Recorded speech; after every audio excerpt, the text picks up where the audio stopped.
ঘটনার দিন বৈষম্য বিরোধী ছাত্র জনতা আন্দোলনে রামপুরা স্টেট ইউনিভার্সিটি মিছিল নিয়ে আমরা বের হই। সেই সময় পুলিশ আমাদের সামনের থেকে গুলি করে।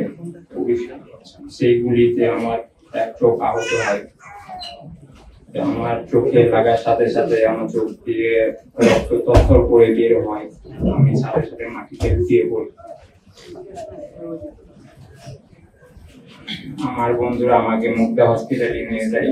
মুক্তা হসপিটালে নিয়ে যাওয়ার পর ডাক্তার ছিল না ওখানে, ওনারা বললো অন্য জায়গায় যাইতে।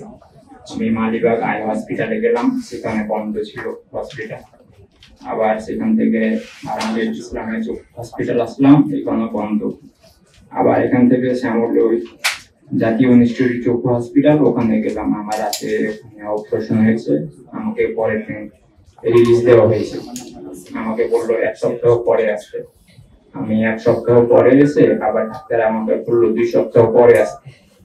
আবার 2 সপ্তাহ পরে আসলাম, আবার আমাকে বলতেছে 1 সপ্তাহ পর আসতে। আমি 1 সপ্তাহ পরে এসে আমাকে ভর্তি করা হলো। আমি 5 দিন হসপিটালে ছিলাম ভর্তি।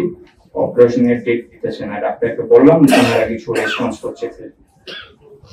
আমার এক বড় ভাই ঢাকা সিএমএইচ এর কথা বললো, বাসায় কথা বললাম, সবাই সিএমএইচ এ যেতে বললো। আমি সিএমএইচ এ যাওয়ার পরে আমার চোখে অপারেশন হয়। তার 2 দিন পরে আমি সিএমএইচ এ অপারেশন হয়, কিন্তু আমার চোখে একটি গুলি থেকে গিয়েছে, ওটা আর বের করা যায়নি। আমি এখন চোখে কিছু দেখতে পাই না।